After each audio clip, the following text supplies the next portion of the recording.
Right then, people, another day, another bunch of Manchester United morons speaking about Newcastle United, and in particular our star striker Alexander Isak. We're going to waste no time on this one, because I tell you what, the sun is shining here in the Toon. Another reason for Isak to stay. Probably pissing down in Manchester, Liverpool, all that. And we're going to get straight into it. We're not going to waste any time now. Thanks to everyone for the great comments on yesterday's rant video. So I thought, you know what, we'll continue the theme, because these keep popping up. These Manchester United legends, to be fair, and Premier League legend, and Peter Crouch as well, discussing it alongside Joel Beer, who's a podcaster, YouTuber. Now, I like Joel, met him before, worked with him in the past, Sound Lab. So I'm going to play the minute clip, react along live to it, and as always, drop your thoughts in the comments below. Put the old specs on and press play. This is from Rio Ferdinand's Rio Presents podcast with Peter Crouch and Joel Beer on where will Isak go this summer? Because it's inevitable, isn't it? I mean, why would he stay at Newcastle United? Haven't just won a trophy or anything. On heading for Champions League or anything. Let's wait and see. Chelsea, Liverpool, Arsenal, United. Where would you go if you was him? Chelsea, Liverpool, Arsenal, Man United. Where would you go if you were him? How about none of them, to be fair? Quite happy Newcastle, being the main man. Absolutely adored. And like I said, doing alright. Won a trophy last month. He's forgot already. Peter Crouch then replies with this. I'm biased, obviously. But you go to Liverpool. I think if he goes to Liverpool, I think there's a period of dominance for the next at least two to 3 years. With Van Dijk and Salah signing those deals. You get Isak as well. I don't think there's a club in the country that can compare to that. Now that is a good point. It's a fair point by Peter Crouch. He's not being pedantic and over the top like a lot of these saying, oh, he's definitely going to sign for Arsenal, he wants to be the next Henry, oh, he's definitely going to go here. He's just saying if he did go to Liverpool, then they could have a period of dominance, which is true. Because, I mean, at the minute Liverpool ran away with the title, and if they added Isak to that front line instead of Darwin Núñez, then yeah, they'd be pretty bloody dangerous. So it's true in that. Salah and Van Dijk, I'm not sure how they're going to get on again. We see it every year because they're raging. But yeah, they're probably going to go on because of Man City, unless... Well, no one knows what's going to happen with Man City in terms of the charges. Can they spend? Will they spend? Probably get away with it and just spend 400 million this summer and win the treble next year. So maybe they won't have dominance. Arsenal will not go that way. I think they've done it 3 years in a row now. Finishing second. They're not going to compete with Liverpool or Man City, to be honest with you. Next year, I don't think, unless they did break the bank and sign someone like an Isak, which they won't. Joel. It's true. I think that's where he goes, by the way. Do you? Yeah. I don't know if Liverpool have got the capacity financially to give him that. Don't think you've got the capacity for that, big man. The facilities. Rio, again, it's a bit more sensible. I thought it was going to be worse from the hysteria I've found online. So far, it's not too bad. I'm sure it will get worse. But so far, it's not too bad. You got Crouchy just saying, if he goes to Liverpool, they'll win everything again. Joel's actually, fair enough, admitting that Arsenal won't sign him, which is rare, coming from a Gunners fan, because they all think he's already signing. They've got Isak 40 on the back of the shirts for next season. So that's a rarity. And then Rio's making a good point, like, will Liverpool really spend that much on Isak, which is what I was going to get onto. Have Liverpool got 150 million to spend on Isak? Because it was on TalkSport yesterday and other places. It was a Diddy him on. Ex-Newcastle Liverpool player was saying that Isak will go for around 80 to 90 million this summer. I mean, my God, that's worse than this video so far. 80 to 90 million. Come on, really? Is he stuck in the 90s time zone as well? Like Alex Ferguson, these Man U fans. He's not about inflation. Price of living. You know what I mean? The cost has gone up, did he? It says he must have paid off his mortgage years ago. He hasn't got a clue about these rates. So Haman's way off. He doubled that one, did he? Yeah? We paid 63 for him, remember? But when he was just okay, when he was good, when there was a lot of room for improvement. Eddie Howe and Newcastle have done that to him. He's now worth at least 130, 140. At least. I would say 150. And I'm not even entering the conversation if you're not reaching 150 million rupees. Quid. Rupees came to mind for some reason. Not even funny. What's Crouchy got to say next? Alisson Van Dijk situation. Look at how successful they were. I think they went above and beyond to buy Van Dijk. True, a lot of money at the time, 75, 80 mil. 70, and Alisson similar. I think he lives in that ilk. That's where he is. Yeah, he has the impact like that. So again, that's true. Listen, if they are going to break the bank, they're going to have to pay a lot of money for him, but it would probably pay off. Well, it definitely would pay off. To be fair, Isak is Premier League proven at Newcastle. If he goes to Liverpool, he's going to do the goods there, if not better, with the service that they can provide. So yeah, he would be worth the money, the astronomical fee.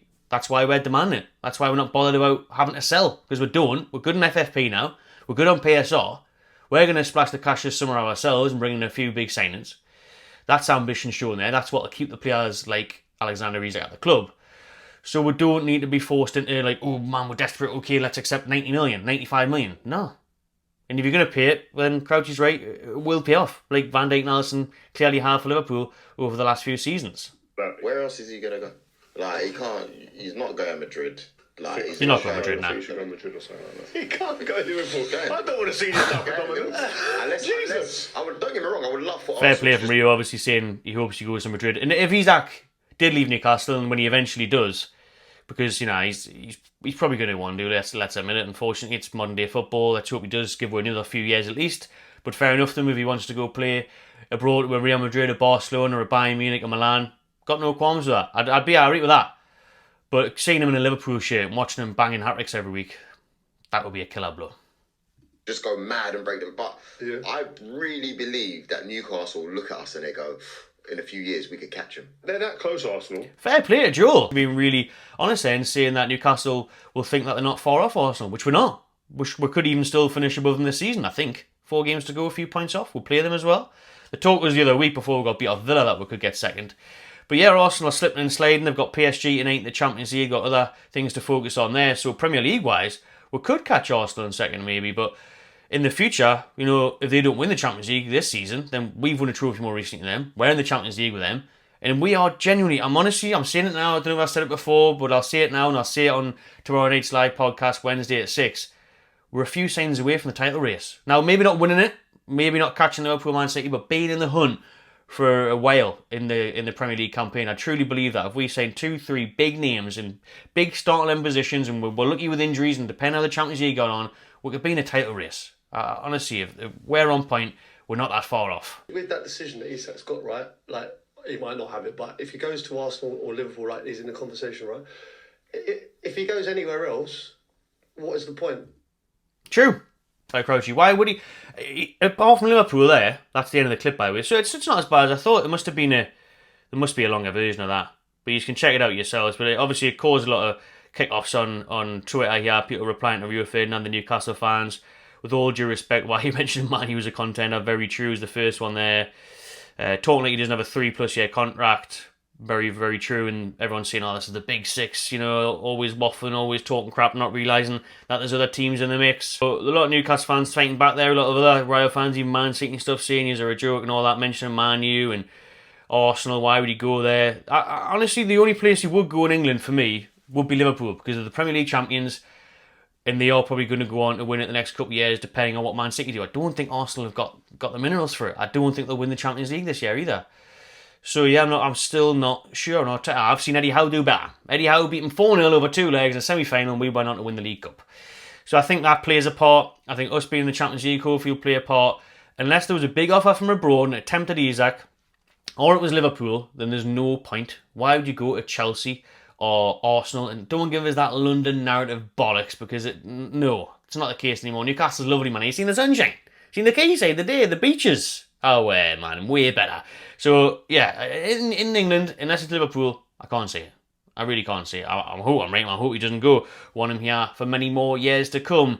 Just on some other transfer news, and that's coming out in the last couple of hours, that Leeds United want Sean Longstaff. The Ellen Road side are sitting top of the Championship at the minute and have already completed their promotion to the Premier League. Just whether the group as champions remains to be seen, but they are looking at Longstaff to help them in the Premier League. And you know what? That is a great move for both parties. Honestly, I think that's a tremendous move. I think it's a good move for Longstaff.